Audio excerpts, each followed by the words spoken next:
Bonjour à tous et bienvenue sur Monaco Info. Nous sommes le vendredi 12 octobre et voici les titres qui seront développés dans cette édition de fin de semaine. Le Club de l'Éco vient d'organiser un petit déjeuner avec pour thème la transition énergétique. C'est parti pour une 4e saison des rencontres philosophiques de Monaco, avec l'humain au cœur des discussions. La 4e édition de la Route du Goût se déroule en ce moment même avec encore une fois un potager bio flottant situé sur le quai Antoine Ier. Et enfin notre invité du week-end, le chef Paolo Sarri, qui reviendra en détail justement sur cette Route du Goût. Nous suivons régulièrement pour vous les rendez-vous proposés par le Club de l'Éco. Après la transition numérique il y a quelques mois, place aujourd'hui à un autre type de transition énergétique. Cette fois, un petit déjeuner sur cette thématique a été organisé ce matin. Reportage de Sandrine Nègre. Nous sommes dans un lieu plutôt atypique, la centrale Siwergi, ex-CFU, chaud et froid urbain de la Principauté. Le lieu était donc idéalement choisi puisque ce club de l'Éco avait pour objectif de parler de la transition énergétique, mais à travers un prisme bien précis, celui du digital et de la façon dont il peut se mettre au service de cette transition. Illustration par exemple, les boîtiers Smart Plus qui permettent d'identifier en temps réel ce qui consomme le plus d'énergie, chauffage, éclairage ou ordinateur. La centrale Siwergi permet la production de chauffage et de climatisation pour le quartier de Fontvieille. On utilise deux sources d'énergie, à la fois la chaleur qui est récupérée du traitement des déchets ménagers, combinée avec l'énergie thermique de la mer. Et la somme de ces deux énergies primaires nous permet de distribuer sur l'intégralité du quartier de Fontvieille de la chaleur et du froid, ce qui évite aux gens qui habitent dans ces immeubles d'avoir des chaudières fuel qui émettent du CO2, qui évite d'avoir des radiateurs individuels, qui évite d'avoir des climatisateurs, des climatisations individuelles. Donc voilà, c'est l'ensemble de ce dispositif qui est excessivement vertueux et innovant et qui évolue en permanence. Voilà, c'est aussi un point important. Transition numérique et transition énergétique sont donc étroitement liées par des passerelles.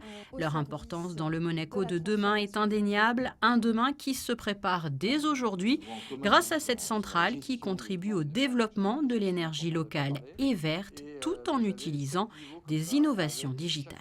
Sa première vocation, c'était de valoriser la vapeur issue d'un centre de valorisation des déchets.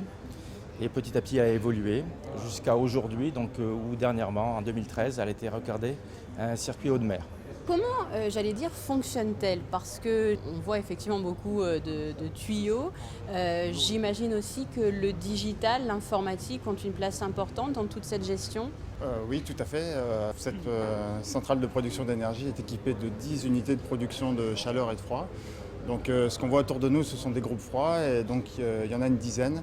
Et ils sont donc pilotés par tout un système de contrôle-commande avec tout un tas d'automatismes et d'écrans de supervision qui permettent en fait d'avoir une vision globale de l'installation et de valoriser l'énergie de manière la plus optimum possible.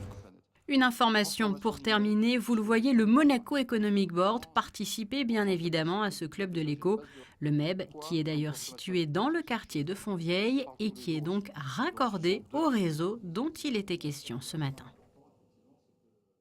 C'est parti pour une 4e saison des rencontres philosophiques de Monaco, un projet initié par Charlotte Casiraghi. Robert Maggiori, l'un des membres fondateurs, revient sur le thème de cette nouvelle saison. Il nous est apparu que la notion même d'humain était en danger, qu'elle était assaillie, si je puis dire, de plusieurs côtés.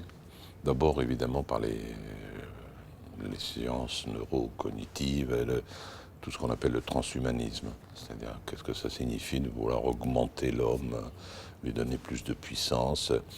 Et puis aussi, en regardant le monde dans lequel on vit, on voit aussi qu'il y a de la destruction, que les frontières s'effacent, qu'il y a une réflexion aujourd'hui à avoir sur le rapport entre l'homme et l'animal, entre l'homme et la nature. Et donc ces thèmes-là nous semblaient d'une grande urgence. L'idée que nous avions dès le départ, que personne ne peut être étranger à la philosophie, s'avère tout à fait réaliste et même elle se révèle comme étant vraie, quoi. Que tout le monde a des préoccupations, même sans le savoir, des préoccupations philosophiques. Et si on peut leur apporter quelques éléments de réflexion, pour nous, c'est notre satisfaction. En plus d'avoir des rapports avec les lycées de Monaco, on a aussi des rapports avec les écoles primaires, maintenant même les maternelles, puisqu'on lance tout un programme de philosophie pour les enfants. Et donc là, c'est un système global qu'on a mis en place, vraiment de réflexion, de philosophie pour tous. Vous venez de l'entendre, l'humain est au cœur de cette nouvelle saison. La première soirée a eu lieu jeudi au Théâtre des Variétés autour du thème « Être humain ». Alexandra Pani, Orazio Gaggino et Clélia Renaud reviennent sur cet événement. C'est une question primordiale de la philosophie. Qu'est-ce que l'humain? Comment le définit-on? Qu'est-ce qui le détermine, le fonde ou le constitue? Ils étaient deux experts habitués de ces rencontres philosophiques à débattre de ce sujet pour le lancement de cette nouvelle saison et où l'humain sera au cœur des débats. Cette question être humain n'est pas nécessairement une question antique, mais c'est plutôt une question de la Renaissance. Parce que, on va dire qu'au moment de l'Antiquité, on s'est interrogé bien sûr sur le soi, sur le souci de soi, mais ça voulait dire sensiblement des choses différentes qu'aujourd'hui, être un homme, être un humain, être un humaniste. C'est vraiment une question moderne qui est liée à la Renaissance, donc je vais revenir là-dessus. Et puis aussi expliquer que ce qui fait l'homme, c'est ce que Arendt appelle l'œuvre, c'est-à-dire l'intégration dans le monde commun. Ce qui fait l'homme, c'est la question éthique, c'est la question donc de la responsabilité, la question de l'altérité. Et puis, je vais terminer avec le fait qu'aujourd'hui, tout ça vole en éclats. Voilà, que ça vole en éclats et que, par exemple, si on prend la déclaration de Cambridge, la conscience n'est pas stricto sensu humaine, qu'aujourd'hui on a effectivement un état de l'art assez conséquent pour montrer que les substrats neurologiques de la conscience ne sont pas nécessairement qu'humains, mais les oiseaux, les dauphins, les éléphants, etc. Et donc on a ce qui avait été jusqu'à présent comme l'emblème magnifique de l'homme, petit à petit, là aussi est grignoté. Donc finalement il n'est pas si éloigné que ça du vivant en règle générale. Et puis bien évidemment, comme toujours, il cherche à être un apprenti sorcier et donc à travailler sur les limites de sa propre forme. Et c'est la question transhumaniste. C'est menacé par tout un ensemble de facteurs qui sont à la fois d'ordre idéologique, politique. Par exemple, dans la définition de l'humain, il y a forcément quelque chose de l'ordre de l'universel. Or, l'universel ou l'universalisme sont fortement critiqués, mis en question, soupçonnés. Et puis par ailleurs, il y a dans les forces aujourd'hui qui sont très puissantes dans le monde d'aujourd'hui, techno-économiques, techno-scientifiques, quelque chose qui peut miner ce que nous savons être de l'homme, de l'intérieur et de l'extérieur. Je pense évidemment au post-humanisme, mais il n'y a pas que cela. C'est-à-dire qu'en fait, non seulement l'homme est une question relativement récente à l'échelle de l'histoire, c'est une acquisition qui est elle aussi assez récente, une sorte de dépôt précieux, puis en même temps il y a tout de même une fragilité extrême qui fait que l'humain se trouve aujourd'hui à la croisée de chemins et il peut basculer vers son néant. Une conversation et un dialogue avec un public très attentif qui aura duré un peu plus de 2 heures.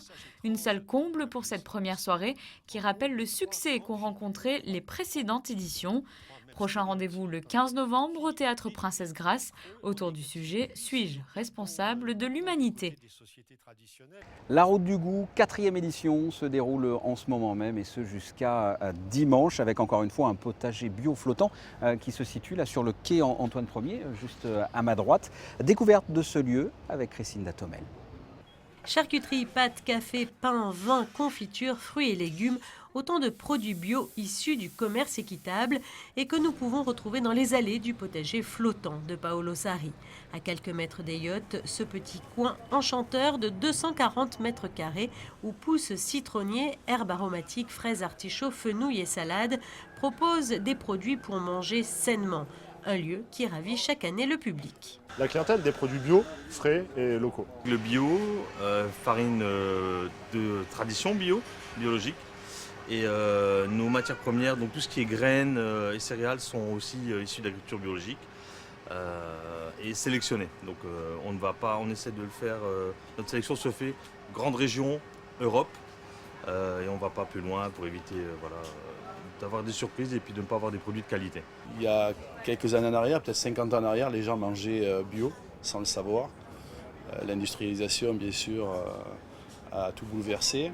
Et donc je pense qu'il est important de revenir sur des valeurs éthiques, notamment. Et puis il est important aussi de protéger sa santé et le lieu où nous habitons, c'est-à-dire la terre, quoi. Au niveau des pesticides et tout ça, tous les produits bio, c'est garanti sans pesticides et produits sains pour la santé. La qualité, du goût, des saveurs, des arômes. Les journées passent vite, alors manger équilibré peut parfois s'avérer compliqué lorsque l'emploi du temps déborde. À moins d'équiper les placards avec des produits bio malins et bons pour la santé. Avis donc aux amateurs, ce jardin agricole flottant vous accueillera jusqu'à dimanche de 10h à 18h sur le quai Antoine Ier.